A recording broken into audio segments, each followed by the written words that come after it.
န်လေးမြို့မှာလည်းပဲကျွန်တော်တို့လို HMA ဒီ real estate တွေနဲ့ပတ်သက်ပြီးတော့မှဒီငွေကြေးကွာခြားမှုတွေနဲ့ပတ်သက်တဲ့သက်ဆိုင်ရာစီမင်းစည်းကမ်းတွေနဲ့အညီလိုက်နာဆောင်ရွက်လျက်ရှိတဲ့ကုမ္ပဏီတွေများစွာဖြစ်ထွန်းနေတယ်ရှိတယ်ဆိုတဲ့အကြောင်းရယ်ကျွန်တော်တို့မန်လေးမှာရှိတဲ့ HMA ကျိုးဆောင်ညီကိုမောင်နှမအားလုံးကလည်းပဲဒီသက်ဆိုင်ရာဌာနအသီးသီးကချမှတ်ထားတဲ့စီမင်းစည်းကမ်းတွေဥပဒေနဲ့ညီလိုက်နာနေထိုင်သွားမယ်ဆိုတဲ့ဥစ္စာမျိုးကိုရည်ညွှန်းပြီးတော့မှကျွန်တော်ဒီနေ့ခန်းနာကို main sponsor ဖြစ်တာလည်းပါတယ်ကျွန်တော်ကိုယ်တိုင်လည်းပဲဒါ၄ချိန်မြောက်ထပ်ပြီးတော့မှတက်ရောက်တဲ့ခန်းနာလည်းဖြစ်ပါတယ်ခင်ဗျဒီပွဲကဒါ40နဲ့တစ်ချိန်မြောက်ပြုလုပ်တဲ့ဒါ HMA နဲ့ပတ်သက်တဲ့အသိပညာပေးဖော်ပြပွဲဖြစ်တယ်ဒါကျွန်တော်တို့ဂျိုးဆောင်ညီကိုမောင်နှမတွေအတွက်သွားရမယ် next level တစ်ခုဖြစ်တယ်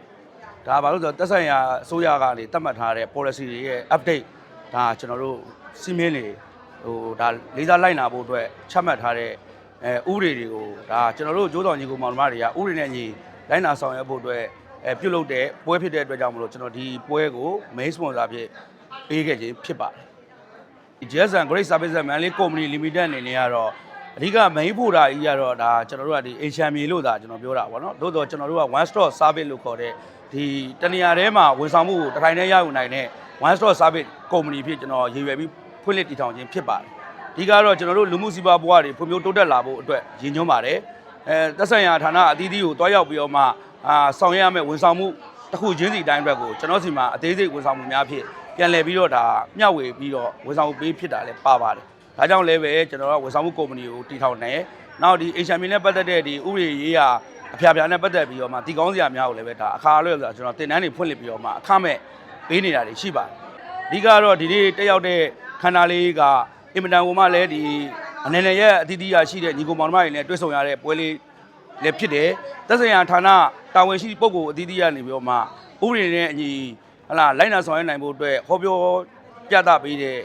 ဥပဒေရေးရာဆွေးနွေးပွဲလေးတစ်ခုလည်းဖြစ်တဲ့အတွက်ကျွန်တော်အနေနဲ့တော့ဒီလိုပွဲမျိုးတွေကိုနောင်မှာလည်းပဲဒါတက်ရောက်သွားမယ်နောင်မှာဒီချမှတ်ထားတဲ့ဥပဒေစည်းမျဉ်းစည်းကမ်းတွေနဲ့အညီလည်းပဲကျွန်တော်တို့ကုမ္ပဏီရဲ့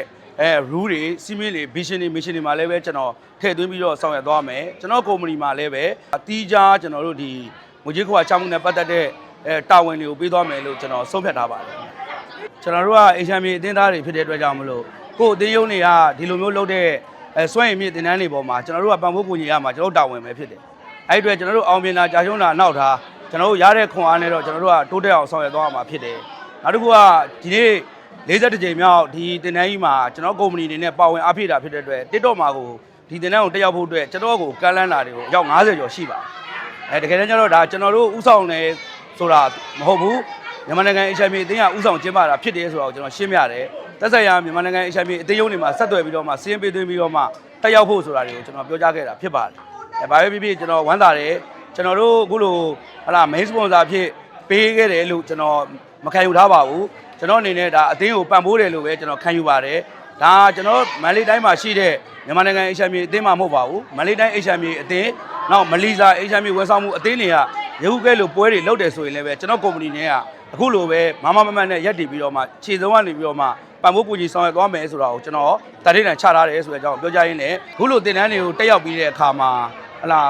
တင်တန်းကနားထောင်ပြီးပြန်သွားတာမျိုးမဖြစ်စေချင်ပါဘူးကျွန်တော်တို့အုံနောက်ထဲမှာလည်းမှတ်သားသွားစေချင်တယ်ပြီးရင်သက်ဆိုင်ရာဌာနအသီးသီးကနေပေးရလိုက်တဲ့ဥပဒေစာအုပ်တွေကိုလည်းပဲလေးလေးနက်နက်ထားပြီးတော့မှဖတ်စေချင်တယ်သို့တော့အလွတ်မရရင်တော့ဘယ်စာမျက်နှာမှာနံပါတ်မှာ